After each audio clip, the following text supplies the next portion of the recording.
Push the button. Here you go. Alright, here's my student ID. What is your You got a name? full view. My name is Lalita Klag, and I'll be doing my informative speech for public speaking. And we'll just get started, y'all. I want to start by thanking you guys for coming out and listening to me today.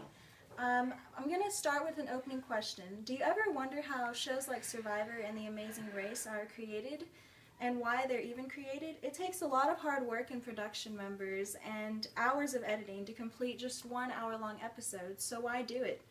And if you live in the USA, shows like The Voice and Survivor are very highly talked about, but shows like Candid Camera and The Real World really started it all.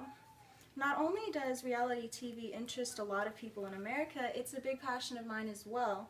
And I consider myself kind of an expert on reality TV and Survivor trivia. By watching episodes and also doing a little bit of research on my own, I've learned a lot of information about the history of reality TV and how it was started and how it's progressed to what it is today. Today I'm going to tell you about 2 stages of reality TV. How it got started and how the name reality TV was formed, and as well as the post-2000 reality TV and what it has become. Early reality TV consisted of mainly game shows, hidden camera shows, and some early forms of personality-based reality TV like Keeping Up with the Kardashians today. According to Charles B. Slocum's article titled The Real History of Reality, or How Alan Funt Won the Cold War, Candid Camera, which aired in 1948, was a TV series that created artificial realities to see how ordinary people would respond. This show aired in 1948, and it's followed by What's My Line? I've Got a Secret, and To Tell the Truth. All of these shows brought real life people into the studio, and also other shows like An American Family brought real life people outside of the studio, brought the studio into the real world, or so I should say. So American Family was kind of like the Real Housewives series today, or Keeping Up with the Kardashians, like I said.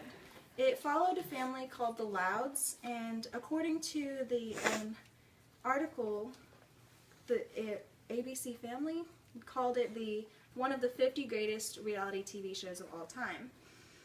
One fun fact about this article was that about this show, An American Family, was that the son came out as gay to his parents in this show, so it was really scandalous for its time period. In the early 1970s. Viewers kind of saw it as, a big shock. It seemed to happen pretty seamlessly from the start of Candid Camera all the way up to An American Family in the 1970s.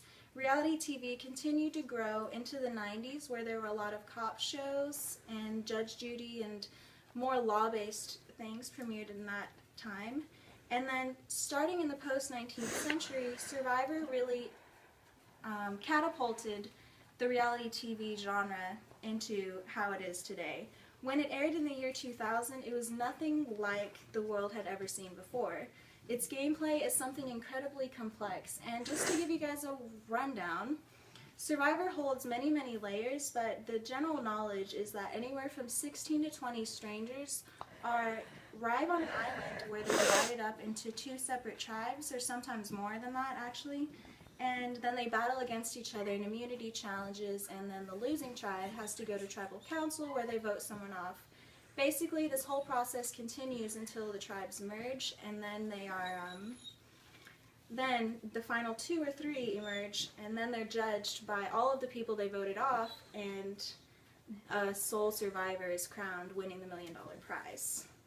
So Survivor set the scene for major reality TV fans, and it's been going on for 29 seasons strong now, with the same host for all 29 seasons. So once companies recognized that these types of shows could be really popular, many, many shows followed. Amazing Race aired in 2001, and it's seen as Survivor's main competitor. This show remains incredibly popular to this day as well. It's had about 14 seasons. The $1 million prize is also on The Amazing Race, but the gameplay is a little bit different. American Idol debuted in 2002, and this was something kind of like the Star Search we've seen in earlier reality TV shows. Shows like The X Factor, America's Got Talent, and The Voice all followed within a decade later. America's Next Top Model and Project Runway also aired in 2003 and 2004 respectively, bringing fashion and modeling into play, and these two are still their top shows in that type of genre.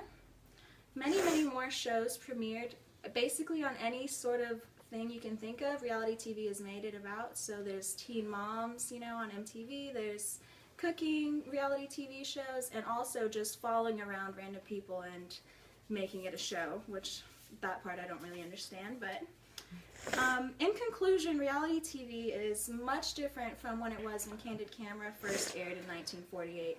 Nobody really knew what the genre could become until Survivor premiered in 2000 and gathered all of the superfans together and really showed companies that, hey, this can be a really popular genre. It's been an amazing opportunity to be able to research such a huge influence on America and even in the entire world. Reality TV will always be something that can get us super excited, and learning its history has just made me appreciate it a lot more. So I appreciate you guys coming out and listening to me, and thank you so much.